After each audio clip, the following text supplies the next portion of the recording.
పశ్చిమ గోదావరి జిల్లాలో నూతన కలెక్టర్ కార్యాలయం నిర్మాణం రాజకీయంగా చిచ్చు రాజేస్తుంది. కొత్త కలెక్టరేట్ను భీమవరంలోనే నిర్మించాలని జనసేన ఎమ్మెల్యే ఆంజనేయులు పట్టుబడుతుంటే లేదు ఉండిలో నిర్మిస్తే బాగుంటుందని ఉప సభాపతి ట్రిపుల్ డిమాండ్ చేస్తున్నారు. కూటమి నేతల తీరు ఇలా ఉంటే వైసీపీ హయాంలో భీమవరంలోనే నిర్మించాలని భూమిని కూడా కేటాయించి జీవో కూడా జారీ చేశారని దాన్ని ఎలా పక్కన పెడతారంటూ ఫ్యాన్ పార్టీ లీడర్లు అభ్యంతరం తెలుపుతున్నారు. ఇదిలా ఉంటే జిల్లా కేంద్రం భీమవరానికి పోయింది. కనీసం కలెక్టర్ కార్యాలయం అయినా మాకు ఇవ్వాలంటూ నర్సాపురం వాసులు కోరుతున్నారు. మొత్తానికి నూతన కలెక్టర్ కార్యాలయం ఏర్పాటు పశ్చిమ గోదావరి జిల్లాలో హాట్ టాపిక్ గా మారింది. రకరకాల డిమాండ్స్ తో ఎటూ తేలడం లేదట. పశ్చిమ గోదావరి జిల్లా కలెక్టరేట్ నిర్మాణంపై ప్రతిష్టంభన. భీమవరంలో అని కొందరు, లేదు ఉండిలో కట్టాలని ఇంకొందరు. భీమవరం మార్కెట్ యార్డులో నిర్మాణానికి గత సర్కార్ నిర్ణయం. ఆ ప్రతిపాదనను పక్కనబెట్టిన కూటమి ప్రభుత్వం తమ ప్రాంతంలోనే నిర్మించాలని భీమవరం ఉండి నేతల డిమాండ్. అవసరమైన భూమిని సమకూరుస్తానని RRR ఆఫర్. భీమవరం నుంచి ఎక్కడికి పోదని ఎమ్మెల్యే ఆంజనేయులు హామీ. కూటమిలో సమన్వయం లేకపోవడంపై వైసీపీ నేతల విమర్శ. ఏపీలో జిల్లాల పునర్విభజన తర్వాత భీమవరం కేంద్రంగా పశ్చిమ గోదావరి జిల్లా ఏర్పాటైంది. జిల్లా పరిపాలనకు అవసరమైన ప్రభుత్వ కార్యాలయాలు అందుబాటులో లేకపోవడంతో భీమవరం సమీపంలోని ప్రైవేటు కార్యాలయంలో కలెక్టరేట్ కార్యాలయాన్ని కొనసాగిస్తున్నారు. అన్ని శాఖల కార్యాలయాలు ఒకే చోట ప్రజలకు అందుబాటులో ఉండేలా శాశ్వత ఇంటిగ్రేటెడ్ కలెక్టరేట్ నిర్మాణానికి గత వైసీపీ ప్రభుత్వం నిర్ణయం తీసుకుంది.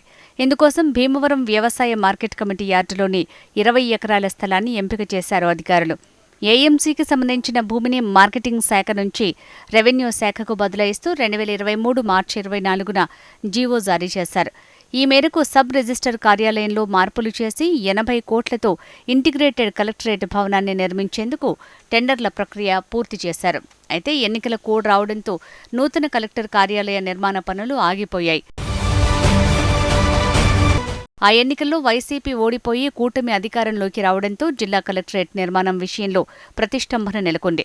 స్థలం విషయంలో గత ప్రభుత్వ హయాంలో ఎంపిక చేసిన భీమవరం మార్కెట్ యార్డును కూటమి పక్కనబెట్టింది.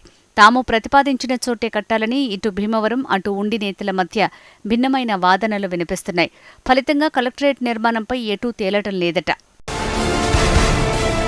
గత 3 ఏళ్లుగా పశ్చిమ గోదావరి జిల్లా కేంద్రమైన భీమవరంలో కలెక్టర్ కార్యాలయం అద్దె భవనంలో ఉంటోంది. దాంతో సువిశాలంగా సొంత భవన నిర్మాణం చేయాలని కూటమి ప్రభుత్వం భావిస్తోంది. అయితే కలెక్టరేట్ ఎక్కడ ఉండాలి అన్న దాని మీద కూటమి నేతల మధ్య సయోధ్య కుదరటం లేదట.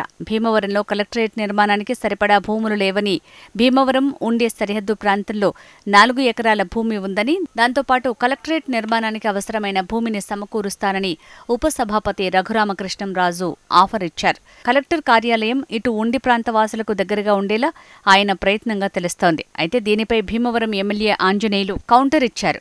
కలెక్టరేట్ నిర్మాణం చేయాలంటే 5 ఎకరాల భూమి చాలదని రఘురామకృష్ణంరాజు ఆఫర్ను కొట్టిపడేశారు. కలెక్టరేట్ నిర్మాణానికి కనీసం 25 ఎకరాల భూమి ఉంటే కానీ భవనాలు నిర్మించలేమని అంటున్నారు. భీమవరం నుంచి నూతన కలెక్టరేట్ను ఎక్కడికి తరలిపోకుండా చూసే బాధ్యత తనదని ఎమ్మెల్యే ఆంజనేయులు ప్రజలకు హామీ ఇచ్చారు. ఇటు నర్సాపురం వాసుల నుంచి కూడా కలెక్టరేట్ కార్యాలయం విషయంలో డిమాండ్స్ వస్తున్నాయి.